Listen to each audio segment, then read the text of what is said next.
Bé, i aquí estem amb aquesta nova secció dedicada al fòrum de debat que tenim al nostre grup de Facebook, Maresme Esport, amb la Carmen. Hola, Carmen. Hola, bona nit.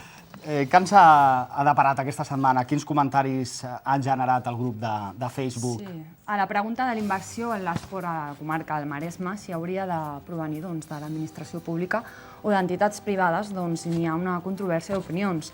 Al nostre grup Facebook, per exemple, Marieta Ríos ens ha dit que les infraestructures haurien de córrer a càrrec de l'administració, tot i que la gestió hauria de ser privada. I això contrasta molt amb l'opinió de la gent que hem trobat al carrer i li hem preguntat, que també diuen que en temps de crisi hi ha coses més importants i que, òbviament, ho haurien de pagar les empreses. Clar, els clubs que hem parlat ens han dit que òbviament necessiten sponsors, ajuda als empresaris, però que s'ha d'incentivar més la pràctica de l'esport i això s'ha de fer per l'administració pública. Molt bé. Una mica les opinions, cadascú buscant...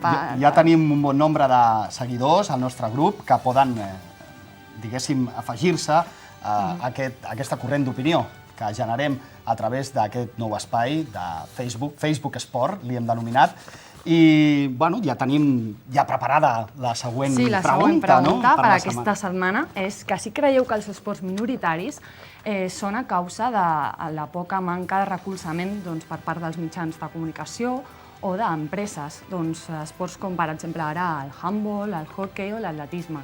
Llavors, què s'hauria de fer? Com acabaríem amb... Quines solucions poden aportar als nostres telespectadors?